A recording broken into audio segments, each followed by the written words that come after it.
Let us begin this journey of self-discovery and empowerment, for in these principles lies the key to your freedom, your peace, and your ultimate power. Principle 1, the power of consciousness.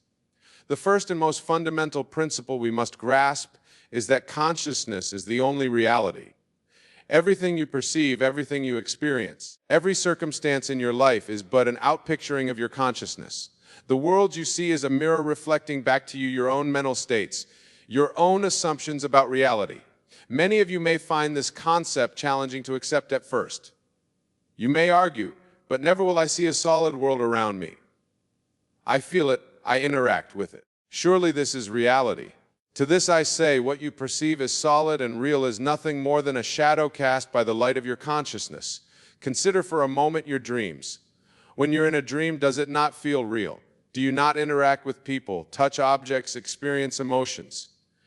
Yet when you awaken, you realize it was all a creation of your mind. I tell you now, what you call your waking life is no different.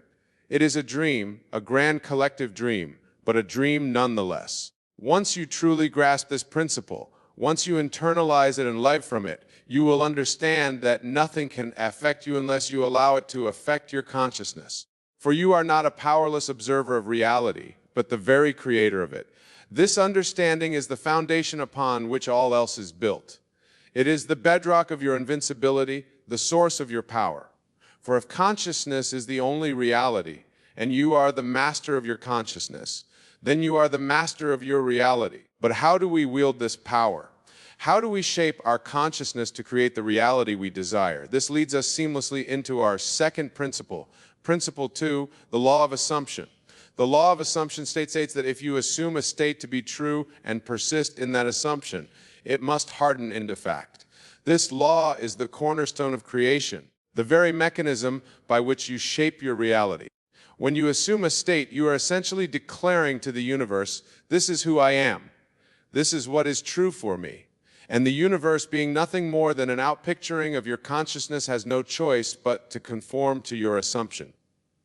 But remember, my dear friends, this law works both ways. If you persistently assume limitation, lack, or fear, these two will harden into fact. This is why so many people find themselves trapped in cycles of negativity and misfortune. They are unwittingly assuming these states into existence. The key then is to consciously choose your assumptions. Assume states of abundance, of joy, of success, of love. Persist in these assumptions, regardless of any seeming contradictions in your external reality. For remember, the external is but a shadow of your past assumptions. As you change your assumptions, the shadow must change to match the new shape of your consciousness. This principle of assumption is your shield against the slings and arrows of outrageous fortune. For how can external circumstances affect you when you know that you are the very author of those circumstances? But assumption alone is not enough. To truly harness the power of this principle, we must understand the role of feeling, which brings us to our third principle. Principle 3, the importance of feeling. Now, as we delve deeper into these principles, we come to a crucial understanding. It is not enough to merely think about your desired state. You must feel it. You must embody it with every fiber of your being. Feeling is the secret, my dear listeners. It is the bridge between your conscious mind and your subconscious mind, between your current reality and your desired reality. When you can genuinely feel the reality of your desire, when you can live in the emotion of your wish fulfilled, you activate a power beyond your wildest imagination. Think for a moment of a time when you were deeply in love. Recall the feeling, the emotion of it. How did it color your world? How did it affect your perceptions, your actions, your very being? This is the power of feeling. It transforms you from the inside out. In the same way, when you can feel the reality of desire, when you can live in the emotion of your wish fulfilled, you transform your entire being. You begin to think, act, and perceive in alignment with your desired reality. And as you do so, the external world has no choice but to reflect this new state back to you. This principle of feeling is your armor against the assaults of doubt and fear. For when you are filled with the feeling of your desire fulfilled, how can doubt find a foothold? How can fear take root? They simply cannot penetrate the radiant energy of your assumed state. But how do we generate these feelings?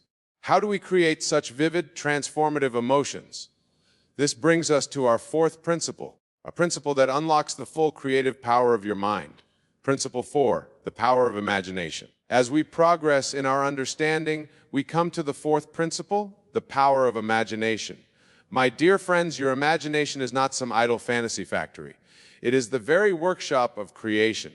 It is the place where all things, all experiences, all states of being are first conceived before they are brought forth into physical reality. Einstein once said, "Imagination is more important than knowledge." For knowledge is limited to all we now know and understand, while imagination embraces the entire world, and all there ever will be to know and understand. Your imagination is the gateway to infinite possibilities. It is the realm where you can try on new states of being, where you can explore new realities, where you can shape your world according to your deepest desires. When you imagine, you are not merely daydreaming. You are engaging in the most profound act of creation. For remember, consciousness is the only reality, and your imagination is the tool by which you shape your consciousness. Imagine yourself as the person you wish to be. See yourself living the life you desire. Feel the emotions associated with your wish fulfilled. Do this vividly, do this often, and do this with a firm conviction that what you are imagining is not some far-off possibility, but a present reality. This principle of imagination is your sword against the limitations of your current circumstances. For how can your current reality constrain you when you can, at any moment, step into a new reality in your imagination?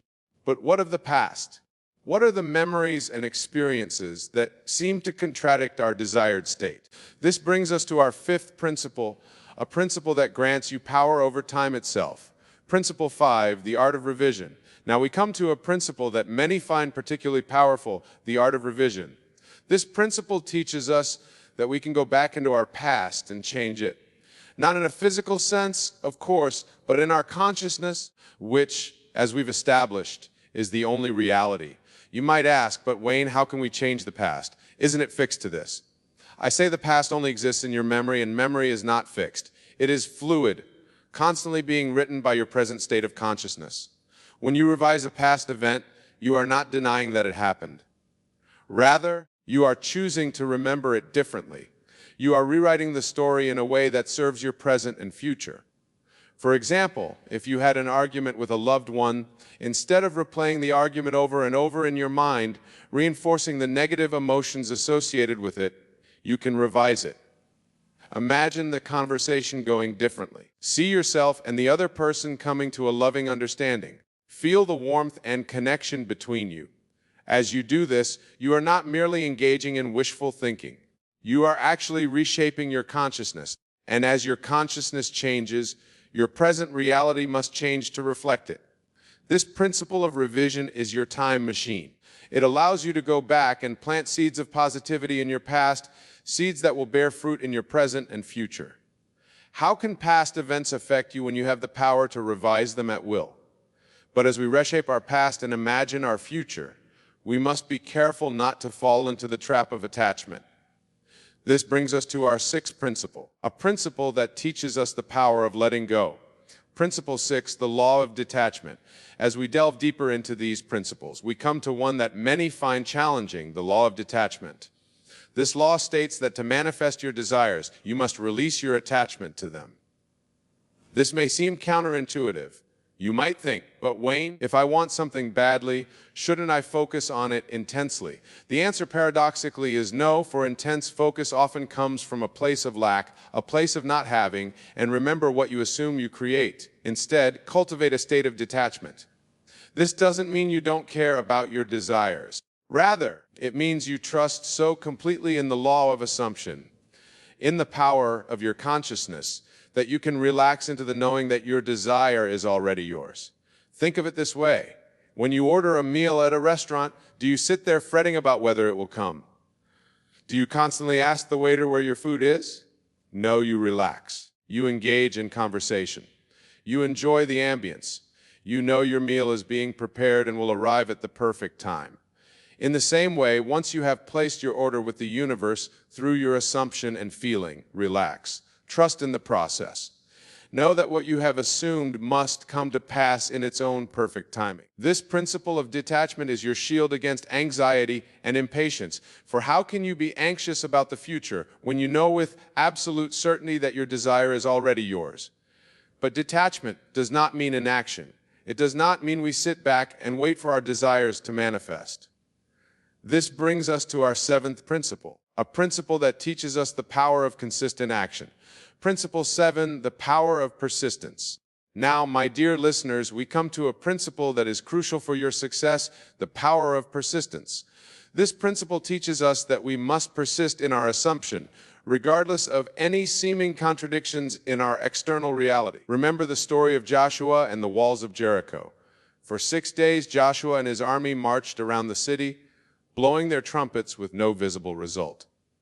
But on the 7th day, when they gave a mighty shout, the walls came tumbling down.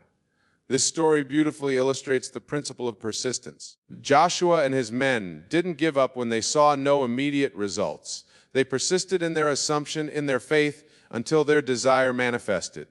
In the same way, you must persist in your assumption of your desired state. Even when your sense is denied, even when the world seems to contradict it, you must hold fast to your assumption. For remember, what you see in the external world is always the result of past assumptions. It tells you where you've been, not where you're going. Persistence doesn't mean struggle or strain. It simply means a calm, unwavering faith in the reality of your assumption. It means choosing again and again to live from the state of your wish fulfilled, regardless of any seeming evidence to the contrary. This principle of persistence is your steadfast companion on the journey of manifestation. For how can temporary setbacks discourage you when you know that your persistent assumption must eventually bear fruit? But persistence must be balanced with rest. It must be coupled with a deep sense of peace and completion. This brings us to our eighth principle, a principle that teaches us the power of divine rest. Principle 8, the Sabbath. As we continue our exploration, we come to a principle that is often overlooked, but is of utmost importance, the principle of the Sabbath. In this context, the Sabbath is not a specific day of the week, but rather a state of mind, a state of rest and completion. After you have assumed your desire, after you have felt it real, after you have persisted in your assumption, there comes a point where you must rest.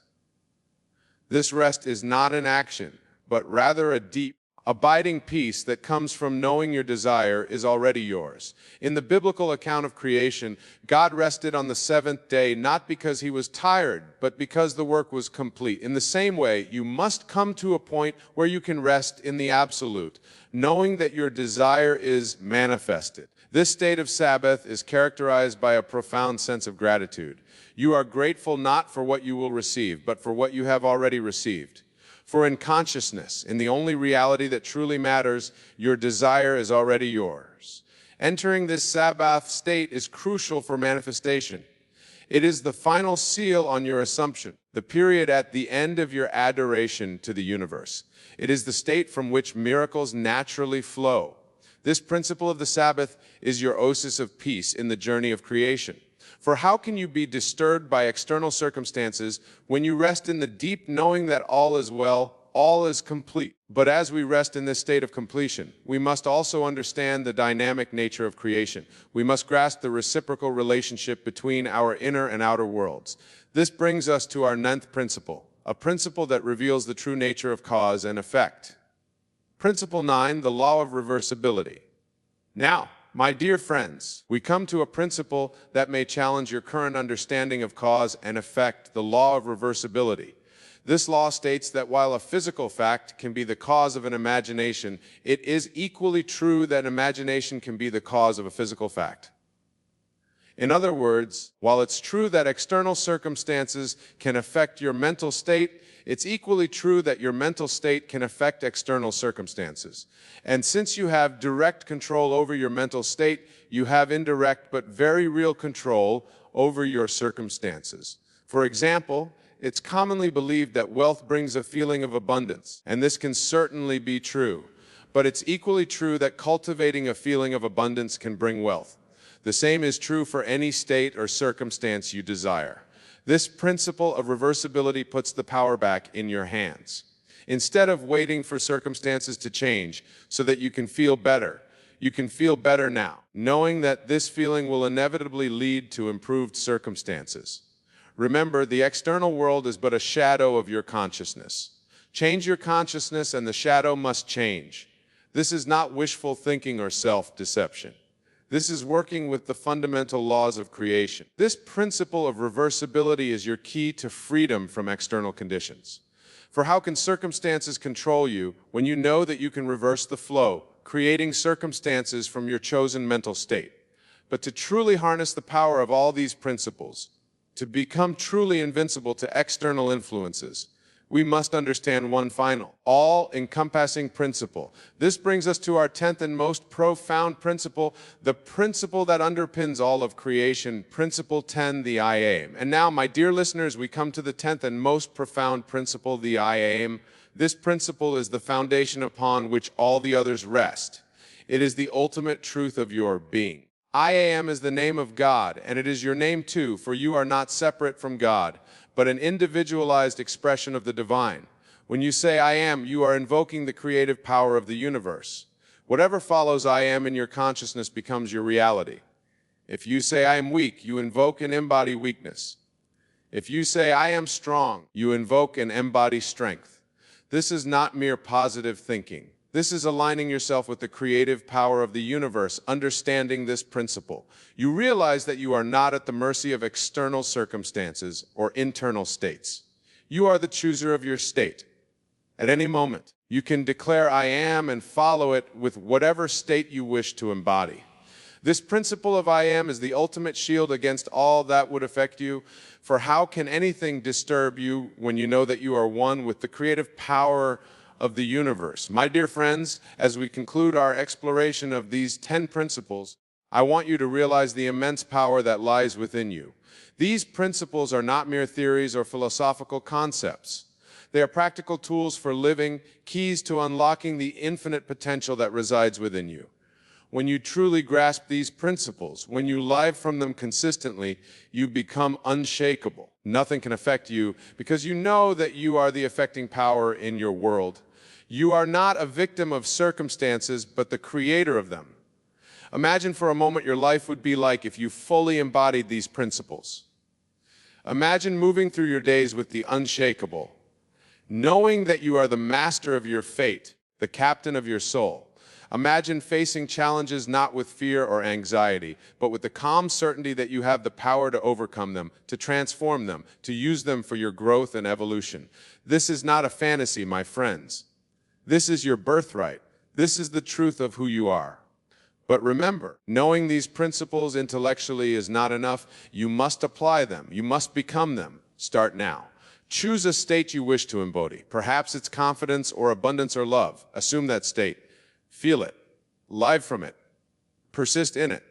Revise your path to align with it. Detach from the outcome, knowing it's already yours. Enter the Sabbath grateful completion. Understand that your assumption of this state is creating your reality and declare with all the power of your being, I am followed by your chosen state. As you do this, you will begin to see changes in your world. At first, they may be small. A shift in how people respond to you, a fortunate coincidence, an unexpected opportunity. But as you persist, as you deepen your understanding and application of these principles, the changes will become more profound. Your entire life will begin to reshape itself to match your new state of consciousness. And through it all, you will remain unaffected by the storms of life.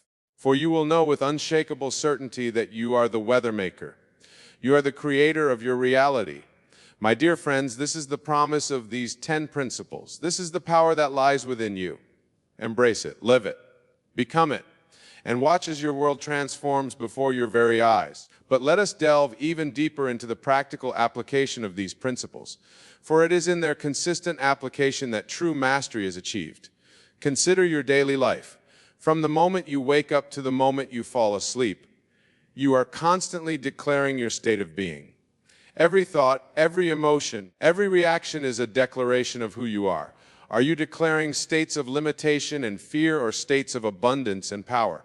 Begin to consciously choose your declarations. When you wake up in the morning, instead of immediately thinking about the challenges of the day ahead, Declare, I am blessed. I am abundant. I am powerful. Feel the truth of these statements. Let them permeate your being. As you go about your day, be vigilant of your mental states. When you encounter a challenging situation, instead of reacting with anxiety or frustration, pause. Remember, this situation is but an outpicturing of your past assumptions. Then, consciously choose a new assumption. Declare, I am capable of handling this with ease and grace. Practice the art of revision throughout your day. If you have an unpleasant interaction with someone, don't let it linger in your consciousness. As soon as possible, close your eyes and revise the scene. See it playing out harmoniously. Feel the emotions of a pleasant, fulfilling interaction. This is not denial, this is conscious creation. Use your imagination constantly. Before important events or meetings, take a few moments to imagine them unfolding perfectly. See yourself speaking with confidence, being received warmly, achieving your desired outcomes. Feel the satisfaction and joy of these successful scenarios. Cultivate the state of the Sabbath. At the end of each day, before you sleep, enter a state of deep gratitude and completion, regardless of what transpired during the day. Choose to rest in the knowing that all is well. All is unfolding perfectly for your highest good. Practice detachment by focusing on the joy of the journey, rather than attainment of specific outcomes. Find pleasure in the process of growth and transformation. Trust that as you align yourself with these principles, your external reality must conform to your new state of consciousness. Remember the law of reversibility. If you find yourself in undesirable circumstances, instead of waiting for them to change so you can feel better, choose to feel better now. Assume the feeling of your wish fulfilled, knowing that this feeling will inevitably bring about the circumstances you desire. And above all, be constant in your awareness of the I am. Let every thought, every word, every action be a conscious expression of your divine nature.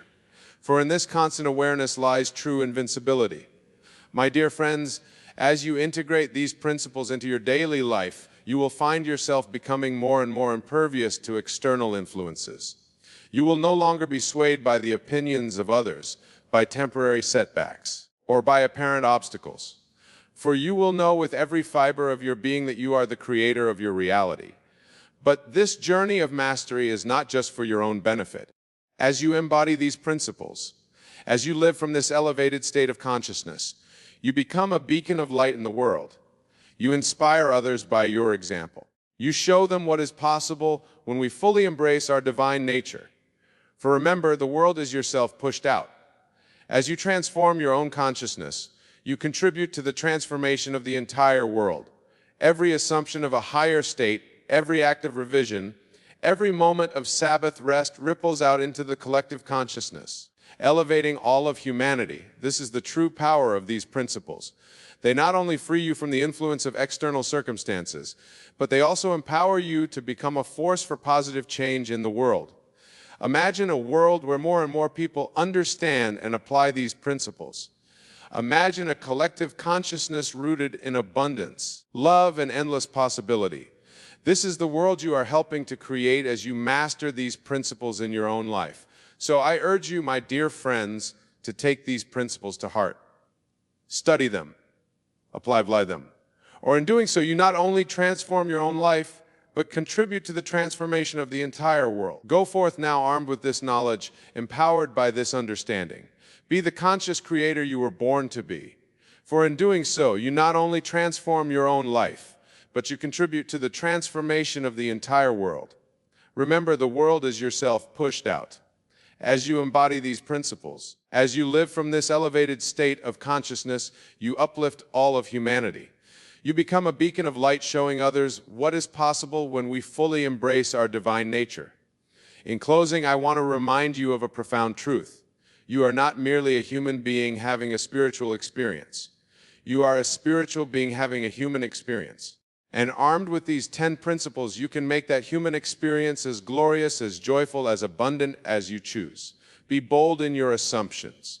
Be daring in your imagination. Be unwavering in your persistence. For you are the operant power in your world. You are the author of your life story. Nothing can affect you unless you allow it to affect your consciousness. Go now and create the life you've always dreamed of. For you are the architects of your own destiny, the creators of your own reality. Nothing can affect you when you live from these principles, for you are one with the creative power of the universe. And as you go forth, remember that this journey of mastery is ongoing. Each day presents new opportunities to deepen your understanding, to refine your application of these principles. Embrace these opportunities. Welcome the challenges that arise, for they are but invitations to prove the power of your consciousness. Let every experience, whether perceived as positive or negative, be a testament to your creative power. For in truth, there are no positive or negative experiences. There are only opportunities for growth, for deepening your understanding, for strengthening your faith in the power of your consciousness. As you continue on this path, you will find that your life becomes a living demonstration of these principles. You will become living proof of the transformative power of consciousness. And in doing so, you will inspire countless others to embark on their own journey of self-discovery and empowerment. My dear friends, the power to create the life you desire, the power to remain unaffected by external circumstances, lies within you. It always has, and it always will. These 10 principles are simply keys to unlocking that power, to bringing it into your conscious awareness so that you may wield it deliberately and effectively. So go forth with confidence, with joy, with the unshakable knowing that you are the master of your faith, the captain of your soul. Let nothing disturb your peace. Let nothing shake your faith.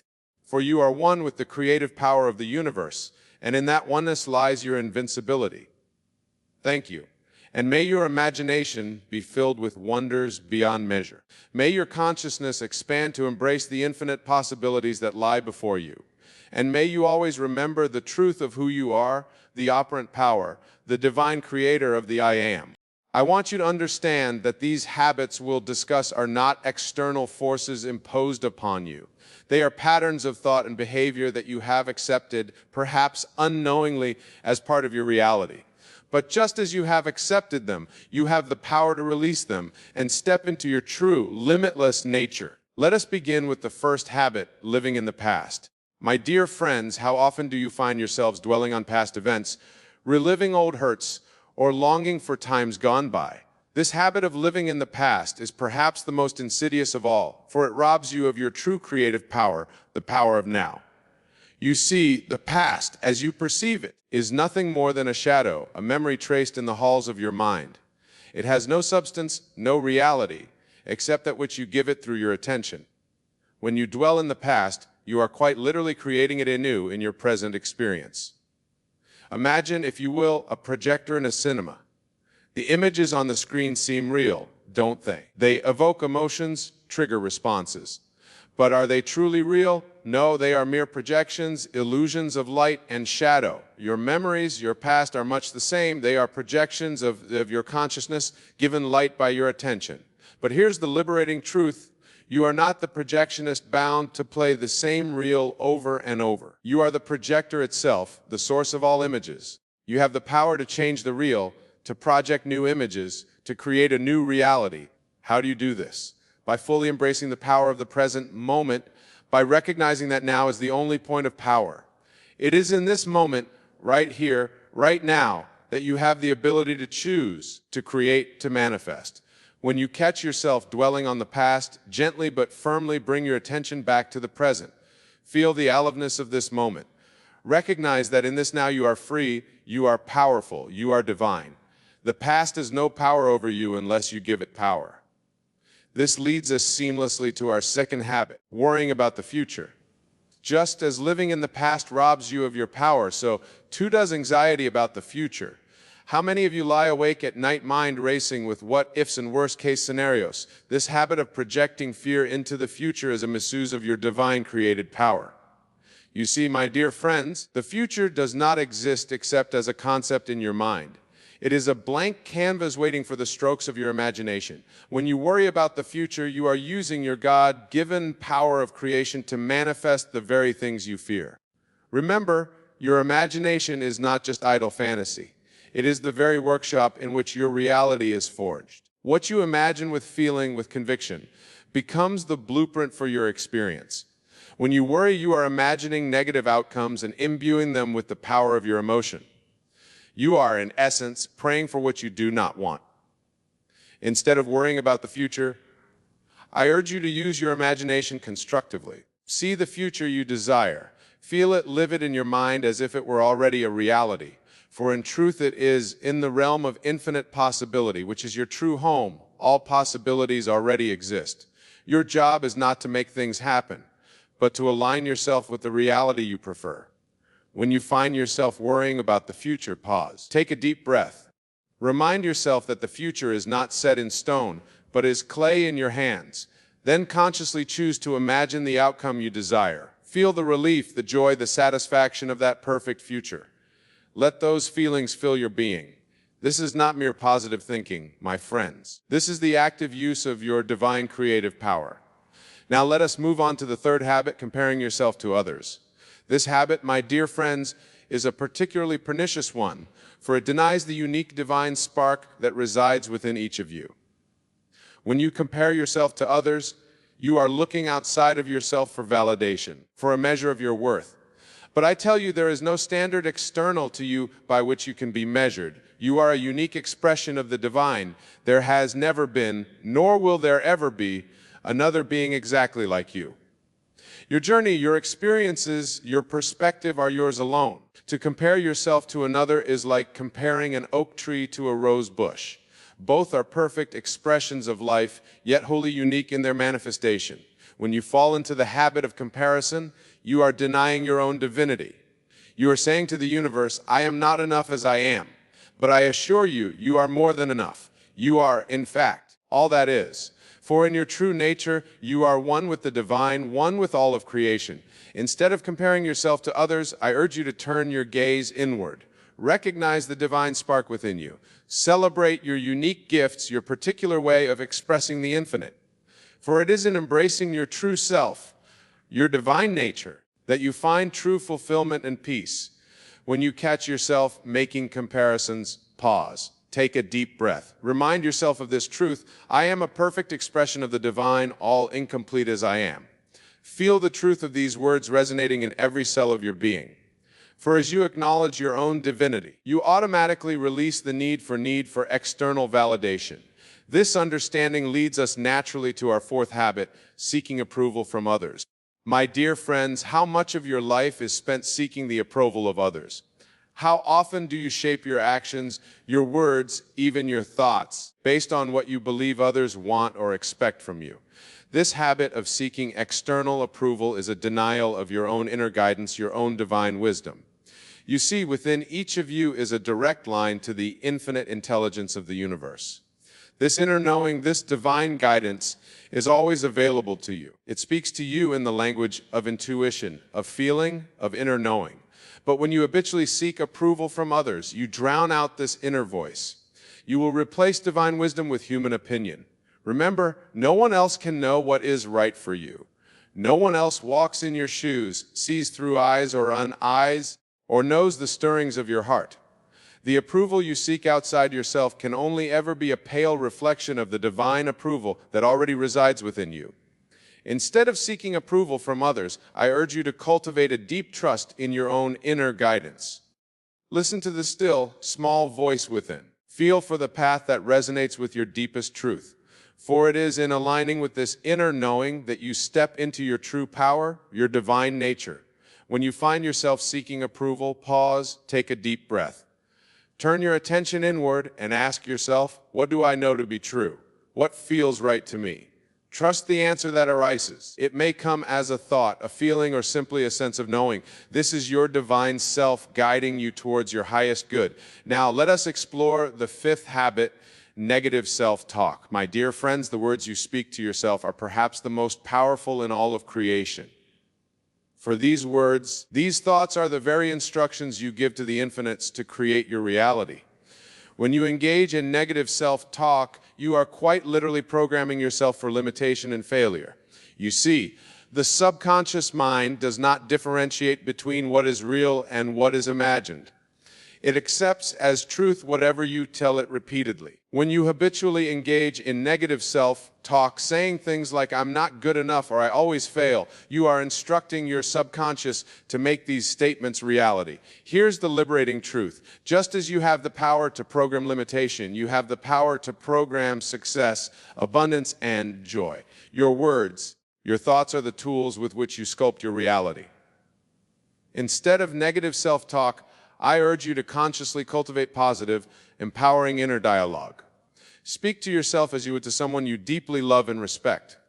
Affirm your divine nature, your inherent worthiness, your unlimited potential. When you catch yourself in negative self-talk, pause. Take a deep breath. Then consciously choose to rephrase your thoughts in a positive, empowering way. Instead of "I'm not good enough," say "I am constantly growing and improving." Instead of "I always fail," say "Every experience brings me closer to success." Remember, my dear friends, you are not your thoughts. You are the thinker of your thoughts. You have the power to choose which thoughts you will entertain, which seeds you will water in the garden of your mind. This understanding brings us to our sixth habit, perfectionism, our perfectionism. It masquerades as a virtue, doesn't it? The relentless pursuit of excellence, the refusal to settle for anything less than the best. But I tell you, my dear friends, perfectionism is a trap. It is a denial of your divine nature, which is already perfect, old, and complete. You see, the pursuit of perfection implies that you are somehow flawed, incomplete, in need of improvement. But this is a fundamental misunderstanding of your true nature. You are not a human being striving for perfection. You are a perfect divine being having a human experience. The habit of perfectionism keeps you in a constant state of striving, of reaching for a future state of better. But in doing so, it robs you of the joy and power of the present moment. It keeps you focused on what's wrong rather than celebrating what's right. Instead of perfectionism, I urge you to embrace the concept of excellence. Excellence acknowledges your current perfection while allowing for growth and expansion. It celebrates your efforts and achievements rather than constantly finding them lacking. When you find yourself caught in the grip of perfectionism, pause. Take a deep breath. Remind yourself of this truth. I am already perfect, whole, and complete. My experiences are opportunities for joyful expression, not tests to be passed. This shift in perspective allows you to approach your endeavors with joy and enthusiasm rather than anxiety and self-criticism. It allows you to fully express your divine nature in each moment rather than postponing your joy to some future state of perfection. Now, let us explore the seventh habit, avoiding responsibility. My dear friends, the avoidance of responsibility is perhaps one of the most limiting habits you can cultivate. For in avoiding responsibility, you are denying your own power as a creator. You are saying to the universe, "I am not the author of my life, but a victim of circumstance." But I tell you, there are no victims in this universe, only creators who have forgotten their power. Every circumstance in your life, every experience you have is a creation of your consciousness. This may seem a heavy burden to bear, but it is in fact the key to your liberation. You see, when you avoid responsibility, you place the power to change your life outside of yourself. You wait for circumstances to change, for others to behave differently, for luck to smile upon you. But in doing so, you give away your God-given power to get in. Instead of avoiding responsibility, I urge you to embrace it fully. Recognize that you are the author of your life story. Every thought, every word, every action is a brushstroke on the canvas of your existence. When you embrace this responsibility, you step into your power as a divine creator. When you find yourself avoiding responsibility, pause, take a deep breath. Then ask yourself, how have I created this situation? What can I learn from it? How can I use this as an opportunity for growth and transformation? These questions shift you from a victim mentality to a creator mentality. Remember, taking responsibility doesn't mean blaming yourself. It means acknowledging your power to create change. It means recognizing that regardless of what has happened in the past, you have the power to choose your response in this moment, and in doing so, to shape your future. This understanding leads us seamlessly to our eighth habit, fear of fear. The fear of failure. How many dreams has it strangled in their cradle? How many divine expressions has it silenced? This habit, my dear friends, is perhaps the most limiting of all, for it keeps you small, keeps you safe, keeps you from expressing the fullness of your divine nature. But what is failure, really? Is it not merely a judgment, a label we attach to certain outcomes? And who is the judge? Only you. You see, in the infinite realm of possibility, there is no failure. There are only experiences, each one an opportunity for growth, for learning, for expanding your consciousness. When you fear failure, you are saying to the universe, I do not trust in my divine nature. I do not believe in my ability to grow and adapt. But I tell you, there is nothing to fear, for you are an eternal being, a spark of the divine. No experience can diminish you. No outcome can lessen your inherent worth. Instead of fearing failure, I urge you to embrace it as a teacher. See every failure as feedback, as valuable information guiding you toward your highest expression. For it is often in our greatest challenges that we discover our greatest strengths. When you find yourself gripped by the fear of failure, pause. Take a deep breath. Remind yourself of this truth. I am an eternal being, all incomplete. Every experience enriches me. Every challenge strengthens me. I cannot fail, for I am always growing. This shift in perspective allows you to approach life with courage and enthusiasm. It frees you to take risks, to try new things, to fully express your divine nature without the paralyzing fear of what if. Now let us explore the ninth habit, lack of self-discipline. My dear friends, self-discipline is often misunderstood. Many see it as a form of self-denial or forcing oneself on unpleasant tasks.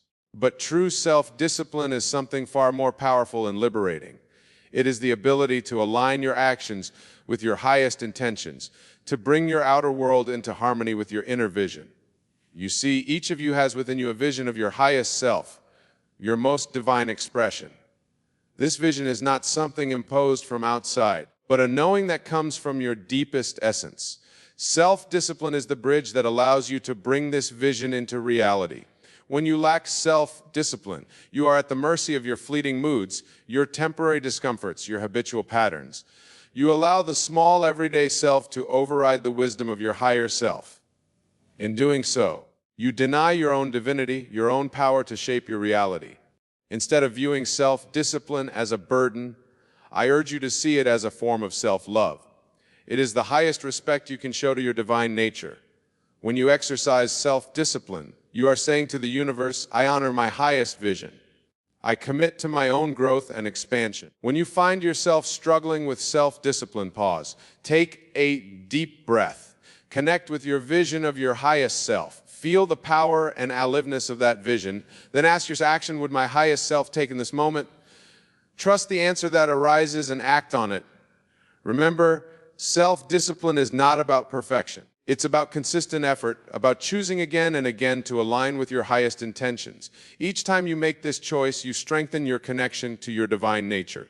You expand your capacity to create your desired reality. And finally, we come to our 10th habit, neglecting self-care. My dear friends, your physical body is the temple of your divine spirit. It is the vehicle through which you experience this earthly realm, the instrument through which you express your divine nature. When you neglect self-care, you are not honoring this sacred vessel, but self-care goes beyond mere physical maintenance. True self-care nourishes your mind, your emotions, your spirit. It is about creating space in your life for joy, for rest, for reflection. It is about honoring your needs, respecting your boundaries, and nurturing your deepest self. When you neglect self-care, you are saying to the universe, I am not worthy of care and attention. But I tell you, you are worthy of all the care, all the love, all the attention you can give yourself. For in caring for yourself, you are caring for a unique expression of the divine. Instead of viewing self-care as selfish or indulgent, I urge you to see it as a sacred duty. Just as you would tend to a precious garden, tend to yourself with love, with attention, with devotion. For as you nurture yourself, you increase your capacity to express your divine nature, to bring more light into the world. When you find yourself neglecting self-care, pause. Take a deep breath. Ask yourself, what does my deepest self need in this moment? It might be rest, nourishment, movement, connection, or quiet reflection. Trust the answer that I resist and honor it. Remember, self-care is not about pampering yourself occasionally. It's about consistently honoring your needs, respecting your boundaries, and nurturing your whole being. It's about creating a life that supports your highest expression. Now, my dear friends, as we come to the close of our exploration of these 10 habits, I want you to understand something crucial. These habits, these patterns of thought and behavior are not your true nature. They are simply habits, learned responses that you have adopted over time. And just as you have learned them, you can unlearn them. You see, you are not these habits.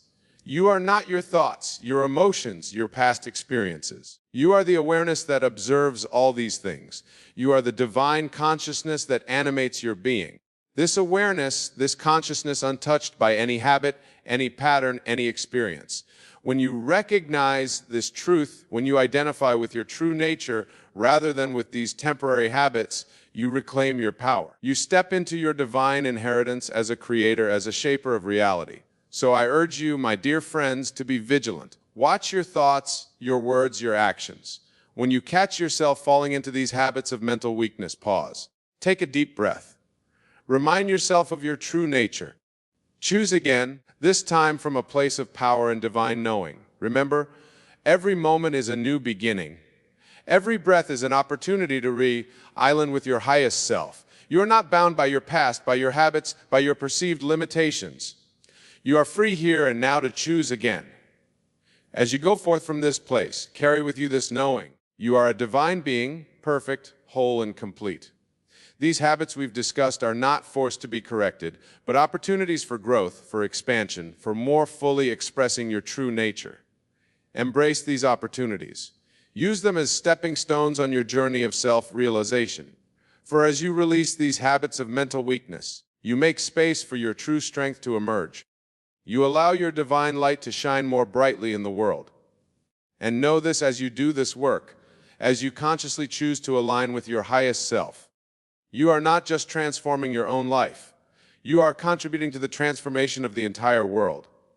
For we are all one, all expressions of the same divine consciousness. Your growth, your expansion, your light touches us all. So go forth, my dear friends, with courage and conviction. Recognize these habits when they arise, but do not judge them. Simply choose again. Choose to align with your highest self, your divine nature. For in doing so, you are fulfilling your sacred purpose. You are becoming who you truly are.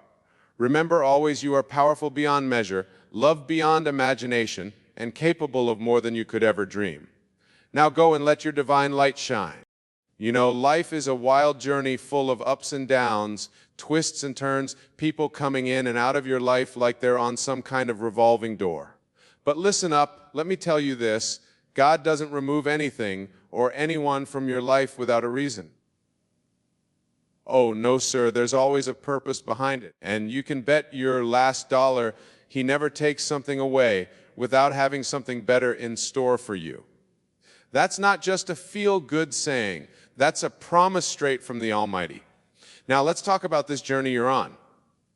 It's not always going to be easy, and I'm not going to sugarcoat it for you. God's plan for your life, it's the best plan hands down, but it's not without its struggles. The process can be painful.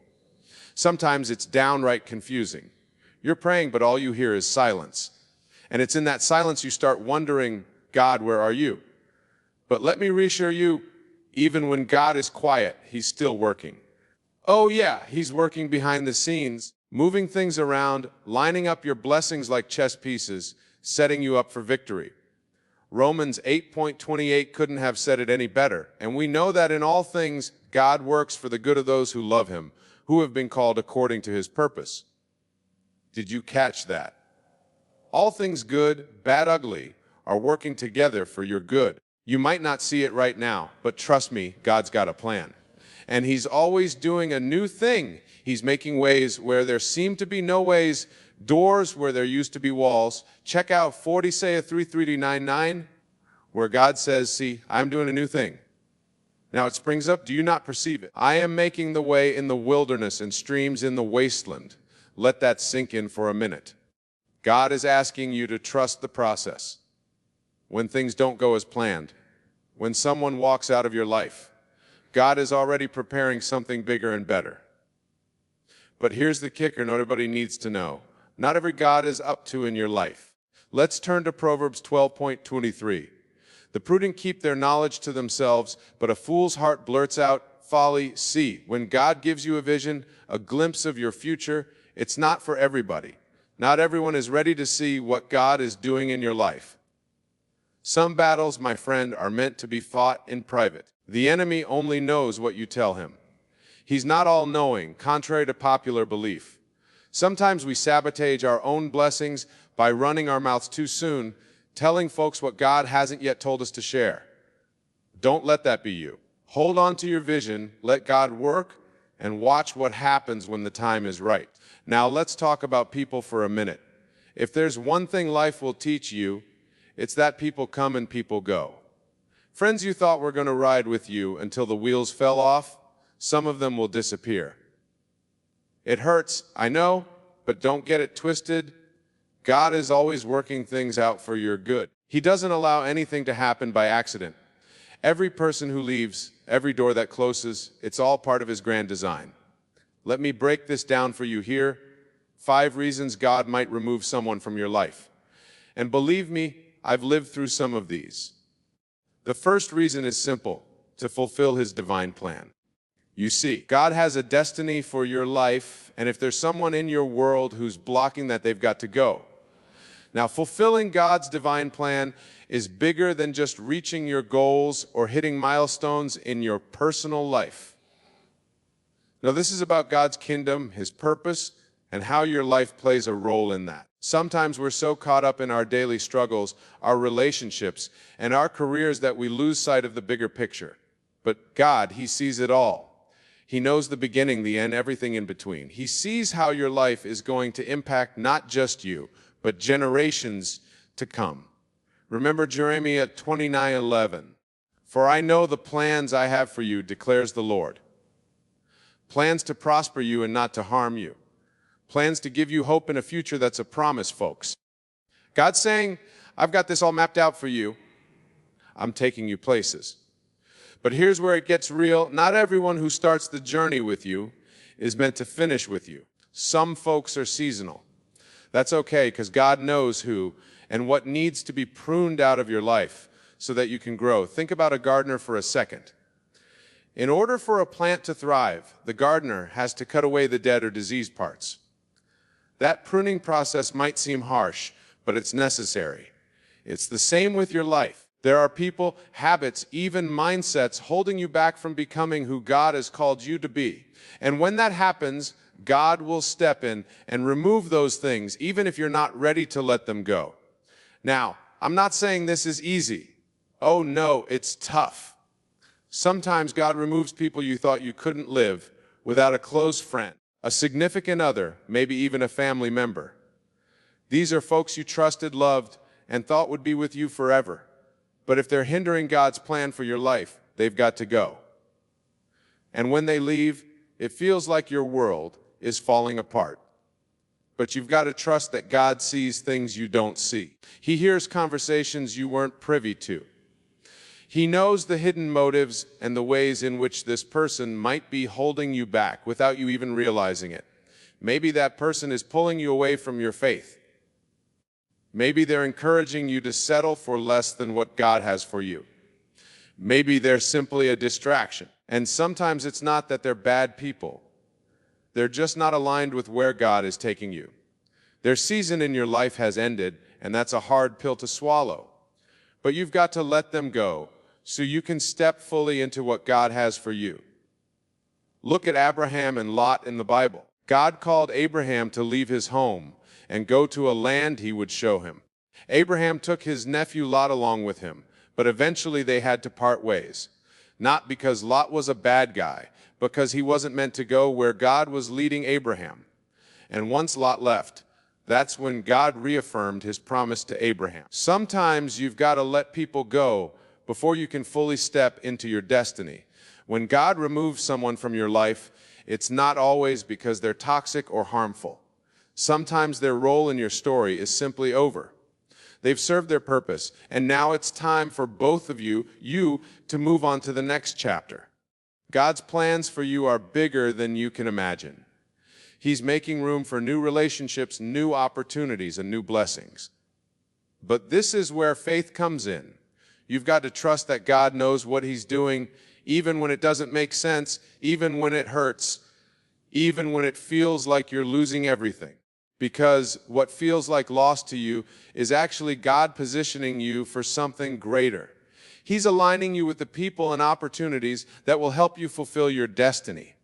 God doesn't operate in chaos. He's a God of order, and everything he does is intentional. The people he removes, the doors he closes, the shifts he allows in your life, they're all part of his divine plan to prosper you, to give you hope and a future. So when someone leaves your life, don't chase after them. Don't try to force something that God has already said no to. Instead, stand firm in your faith, knowing that God is working everything out for your good. It may not feel like it right now, but trust me, God is up to something amazing. I'm going to be straight with you today. There are folks in your life who, let's face it, ain't good for you. You know what I'm talking about. Those people who come in with all the smiles, laughing, acting like they got your back. But the minute you turn around, boom, they're talking behind your back, doubting your dreams and filling your space with negativity. It's like they've got a PhD in pretending these people know how to act the part, but their heart ain't in it. Now, let me tell you something. You might not recognize them right away, and that's the dangerous part. They could be your closest friends, family members, or even someone you've trusted for years. Yeah, they can hide it real good.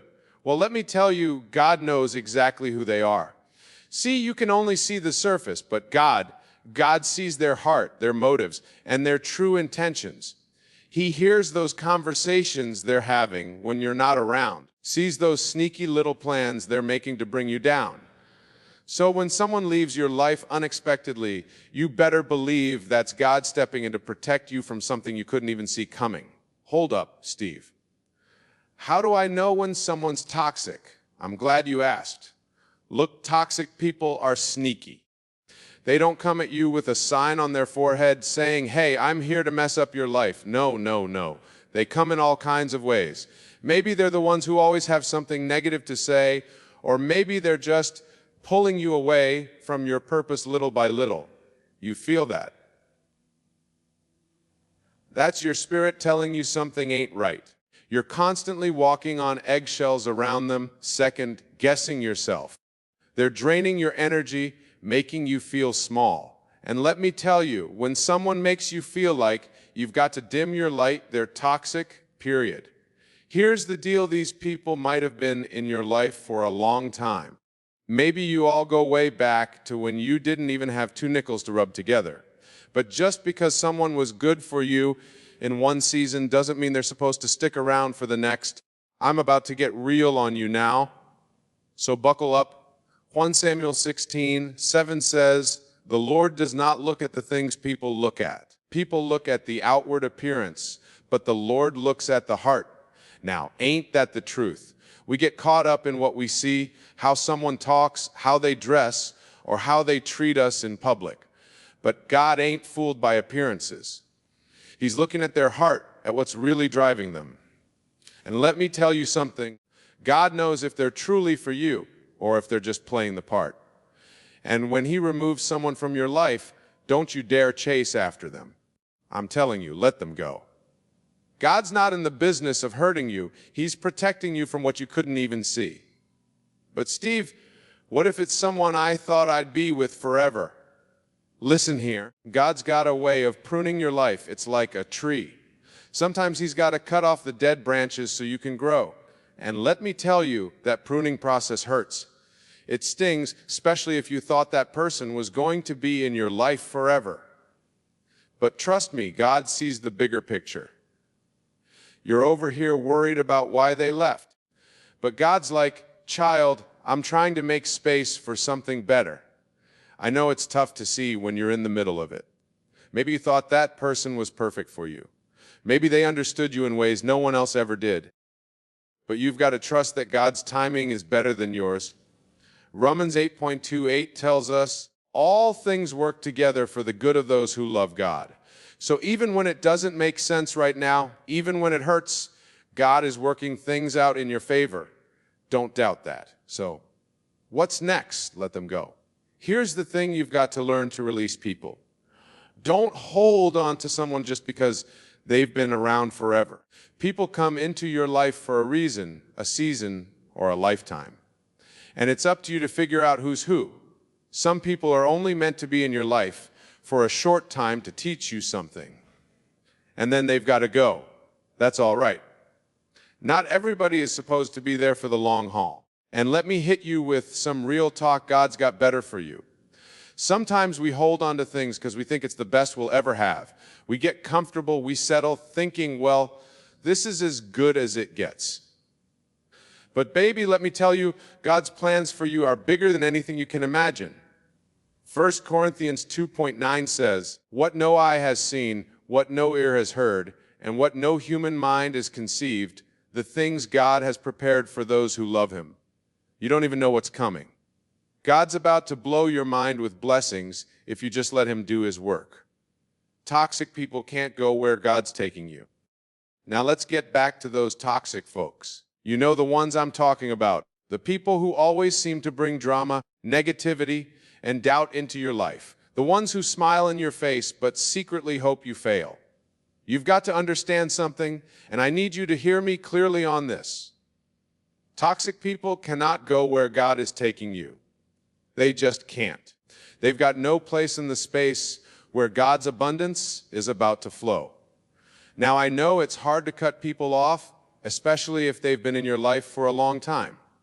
Maybe they've been around since way back when, or maybe they're family, and you feel obligated to keep them close. But here's the deal, your destiny is not tied to toxic people. Let me say that again for the folks in the back. Your destiny is not tied to toxic people. You can't drag dead weight into the future God has for you. The truth is, your growth is going to make them uncomfortable.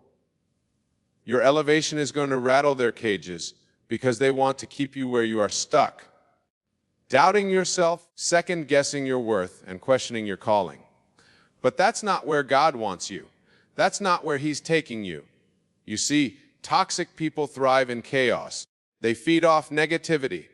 It's like they've got some kind of radar for joy, peace, and success. And the moment they sense it in you, they come running to bring you down.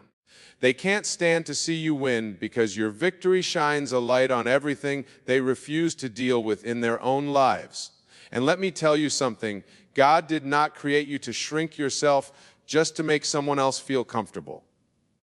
Let that sink in. God has placed something so powerful, so unique, and so special inside of you that it's going to blow some people's minds when they see it manifest. But first, you've got to clear out the toxic folks who want to keep you small.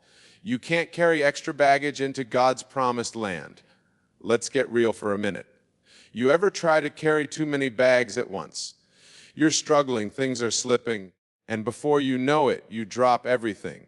That's what it's like trying to carry toxic people into the next phase of your life. They are baggage weighing you down and making it impossible for you to step into the abundance that God has for you. You've got to travel light.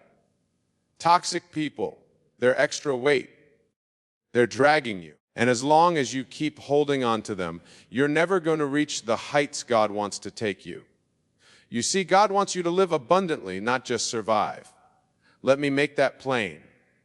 Surviving is scraping by, just getting through the day, hoping to make it to tomorrow. But living abundantly, oh, that's a whole different level. That's walking in peace, joy, purpose, and overflow. But you can't live in abundance if you've got toxic people draining you, doubting you, and distracting you from your purpose. Toxic people will have you thinking you're less than, like you don't deserve the good things God has in store for you. They'll make you feel like you're not enough. But here's the truth God says, you're more than enough. God's got blessings with your name on them, but you've got to make room for them. How can he pour into your life if you're still holding on to folks who don't even believe in you? How can you step into the fullness of his purpose when you've got people constantly tearing you down? You've got to let them go. I'm telling you right now, it's time to clean house. You've got to take inventory of the people in your life and ask yourself, are they lifting me up or are they pulling me down? Because, baby, If they're pulling you down, they've got to go. Your environment matters. You ever heard the saying, you are the average of the 5 people you spend the most time with? True. The people around you influence your thoughts, your energy, and your actions. If you're surrounding yourself with toxic, negative, small-minded people, guess what? That's what you're going to become.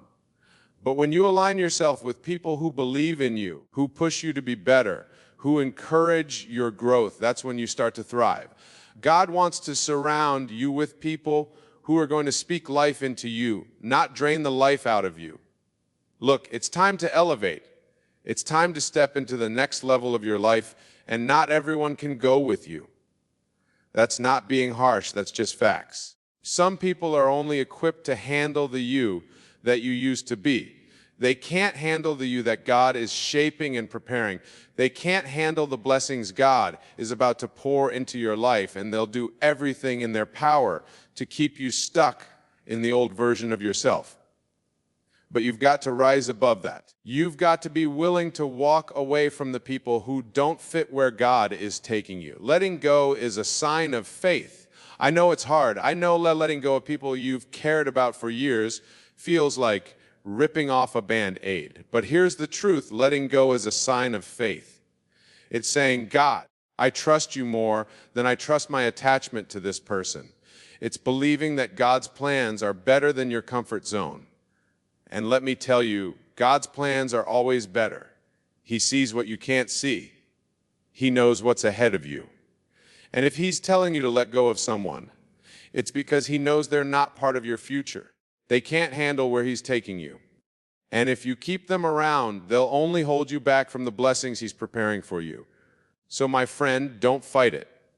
Let those toxic folks go. Trust that God is removing them for a reason. He's making room for new connections, new opportunities, and new levels of success. The people who are meant to be in your life, they're going to show up when you're ready. But first, you've got to let go of what's holding you down. Toxic people can't go where God's taking you. It's time to leave them behind and step into the fullness of what God has in store for you. Trust me, you won't miss them. Don't fight what God is doing. Trust the process. All right, you all, let's get into something that a lot of us struggle with letting go. I know, it ain't easy. When God removes someone from your life, it feels like your whole world is turned upside down. You're thinking, why God? Why would you take them away? I need them. They were my ride or die. How am I supposed to move on without them? And let's be honest, it hurts. It cuts deep. You might even shed a few tears. And you know what? That's okay. You're human. But here's the deal. Don't you dare fight it. Don't you dare chase after somebody that God Himself has removed from your life. When God removes someone from your life, it might hurt like crazy at first. You might not understand why. You might even cry over it, and that's okay. But don't you dare fight it. Don't you dare chase after them.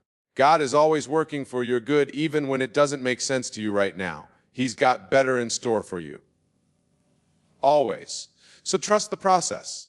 When God says it's time for someone to go, let them go with a smile. Thank God for the lessons they taught you and move forward, knowing that something greater is on the way. Listen to me, you all. Sometimes we get so caught up in the pain of the moment that we can't see the bigger picture. You're focused on the now, on the loss, on how much it hurts. But God, He's focused on your future. He's focused on your destiny. He knows exactly where you're headed, and He knows who can't go with you. Not everybody in your life is meant to be there forever. Some folks are just there for a season. They came into your life, played their part, taught you what you needed to know, and now their role is done. Let me tell you something. When God says it's time for them to go, you've got to trust that He's doing it for your good. You see, we get so attached to people. We cling to them because they've been around for a while, or maybe they helped us through some tough times. We start thinking, I can't make it without them. But let me hit you with some truth. You can't make it without God, but you can sure make it without them. God is the one holding you together. God is the one making a way for you. And when he says it's time for someone to go, that's because he's got someone better in store for you. But here's the catch. You can't receive the better if you're still holding on to the past. Now, I know what you're thinking, but Steve, what if I made a mistake? What if I did something wrong? And that's why they left. Listen, we all mess up. Ain't nobody perfect. But let me tell you, if God is allowing that person to leave your life, he's still in control. Even your mistakes can't mess up God's plan for you. He's bigger than that. So don't sit there beating yourself up over what went wrong.